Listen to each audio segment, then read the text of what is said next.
Okay, this is actually kind of scary to talk about.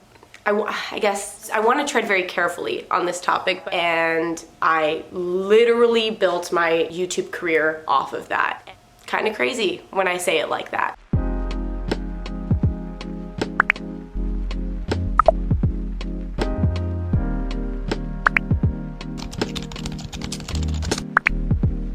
Hey guys, welcome back to another video. Today I'm going to be talking about something that I honestly never really thought I would talk about, but I feel I just kind of disappeared from this segment of my life and didn't really explain myself. In my head it was so obvious as to why I left, whereas obviously for whatever following I built up through this, you guys had no idea. And for those of you that want to be a fitness influencer, maybe this could be some useful information. This video is going to be about why I gave up being a fitness influencer, if you will. I do want to preface this with saying that there's actually a lot of pros to being a fitness influencer, but it made up my career for the first 4 years of being on social media. I think it's been 6 or 7 years that I've been doing this now. I just want to tell you guys about why I did it, and I'll be sure to list my pros too. I'll probably say my pros at the very end though, because that's not why you guys are here. So here's a timestamp of when I talk about the pros of being a fitness influencer. So in order for me to even really talk about the cons of doing this, I feel it's important for me to tell you guys how I even got into this. I've been into social media and YouTube since I was probably 12 years old.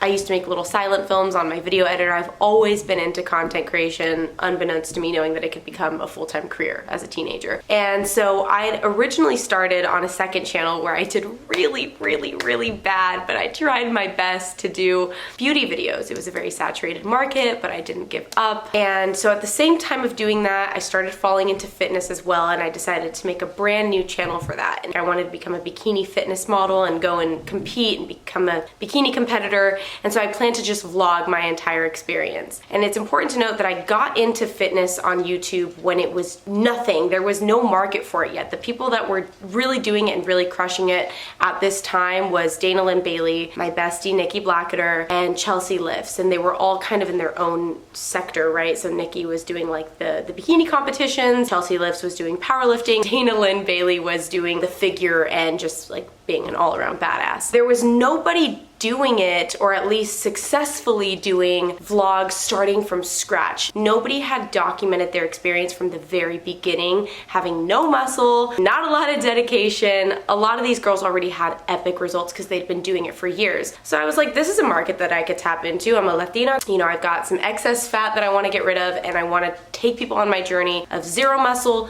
to muscle and all of the ups and downs that go along with it. And I got very lucky. I can say with complete and total honesty that I think if I tried to do this today, I don't think I would have that same level of success. That was relatable because so many other people were getting into fitness and bikini competitions at this time that people were able to relate. They were searching up the content. So it just picked up really fast. And when I say fast, I mean within 3 or 4 months, I'd quit my job at my salon so that I could pursue YouTube full time. That was my introduction to fitness. I went in very blindly and just kind of like, fuck it, I'm just gonna take everybody on the journey with me. And it really picked up, and I literally built my YouTube career off of that. And kind of crazy when I say it like that. So with that backstory, now let me talk to you about why I left. After 3-4 years of amazing experiences, amazing figure, amazing PRs, traveling the world, working with amazing companies, this is why I left. Okay.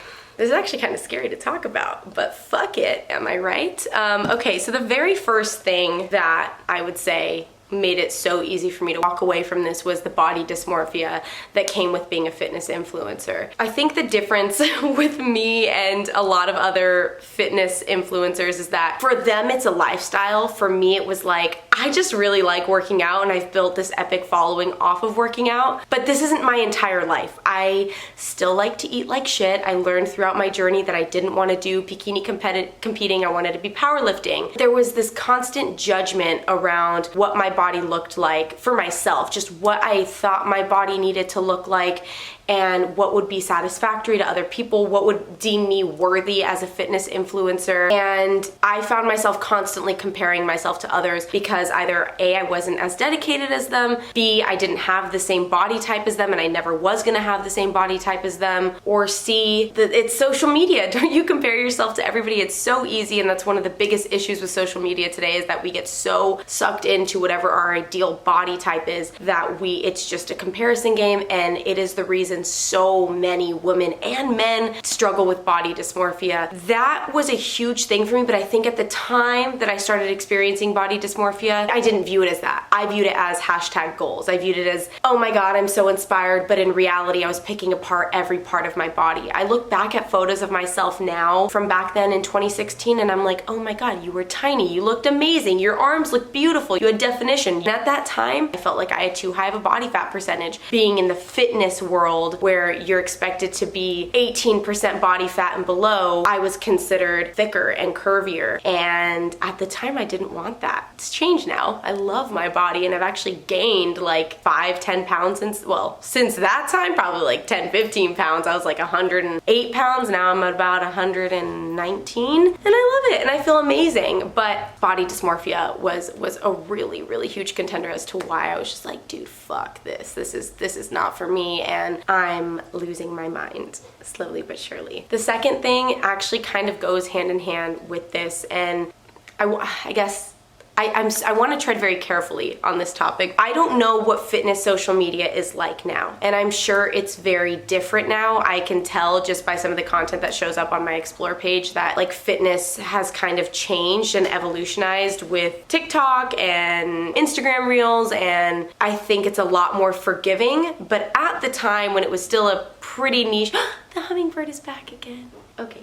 Sorry, got distracted. I am sure that the fitness audience is much more forgiving now, but in my experience, especially with the history that I had and not being a perfectionist or being anywhere close to perfect, I found that the fitness community was one of the harshest communities ever. I should know, I had an amazing community of followers. I had some of the most understanding, you're kicking ass no matter what, I relate to you through your struggles. Oh my gosh, absolutely incredible. But I also got some of the nastiest, ugly comments from my fellow supporters and my followers, and it just reminded me of something I wasn't even gonna talk about. But first it started with comments. There was this whole era on social media, especially in the powerlifting community, of just like people going and like doing these toxic dumps on people's channels, disliking all the videos, commenting nasty things like, you look fat, I hate your nose. And I get that this all happens across all social media, but if you were around for the fitness in 2016, 2017, you know what I'm talking about. It was a pretty gnarly time, and like, yeah, people would just like go on Reddit or like on bodybuilding.com on the forums and be like, go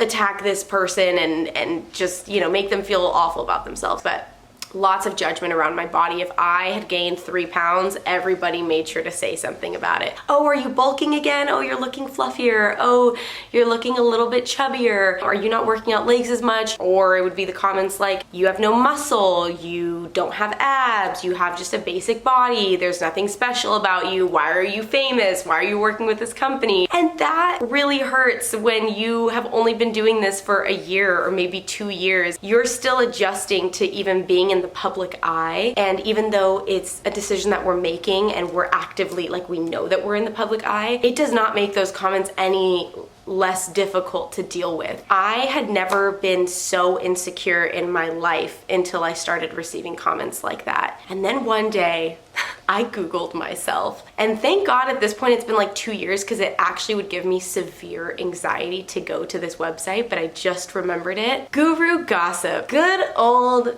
Guru fucking Gossip. There would be threads and threads of I mean, it really started with beauty influencers, but once fitness influencers became a thing, you already know, the trolls got on there and they united. They attacked as one.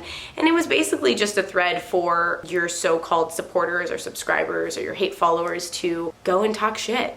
Like really mean. Talking about things that they had no business talking about, like my mental health, my body, my relationships, my financial decisions, my style, the passing of my mom, the reason that my dad wasn't in my life. Like, these people don't even know me personally, and they would just absolutely obliterate me.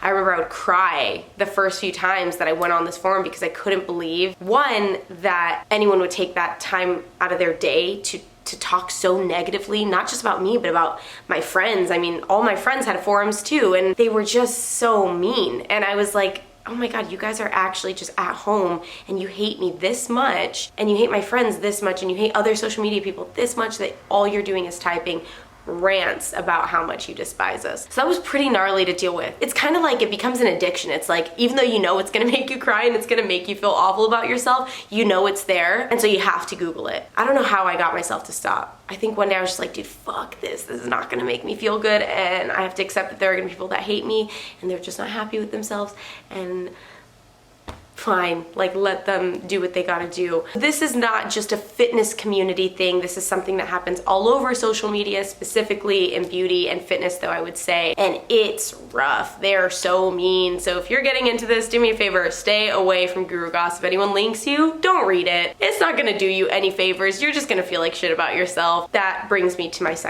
third point. Disordered mindset around food. I actually was not even that diligent and that honed in to my dietary plan. When I tracked macros, I did find it really difficult, like tracking every single thing that I ate. If I had 3 graham crackers, I tracked it. Every single thing was tracked, which truthfully is the best way if you want to like lose weight consistently and be able to follow something that's so systematic and planned out, and you can really see how your weight fluctuates and all of that. Tracking macros is amazing for that. And I actually do still track my calories sometimes if I'm like really trying to just see how I'm fluctuating with my weight. I still love my fitness pal, but being in the fitness community, doing If It Fits Your Macros while trying to cut weight definitely at the beginning caused a lot of disordered eating for me. When I first got into it, I was actually a victim of clean eating, where all you eat is asparagus and tilapia, and you don't use salt to season anything, and you can't have more than 1 piece of sugar-free chewing gum a day. I went through so many different journeys during my fitness. I did clean eating, I did keto, I did intuitive eating, which I still think is one of the best. I tracked calories, I did If It Fits Your Macros, like I did everything. And trying out all those things as a means to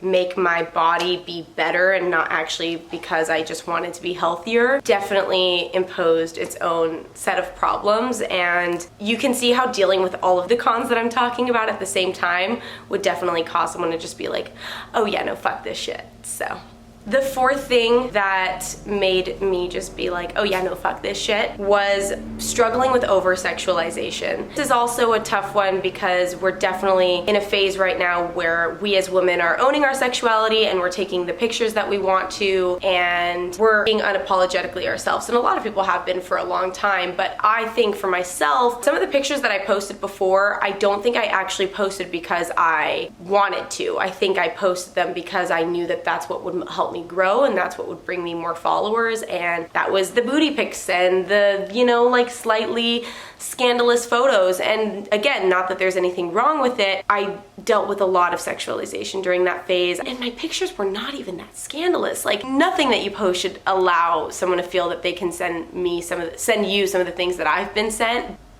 It was really disturbing. I remember one time, I checked my email and I only had like, I don't know, 6, maybe 10,000 subscribers on YouTube. This guy was like, oh, I made this for you. Like, I'm a huge fan and I made this for you. And I opened it.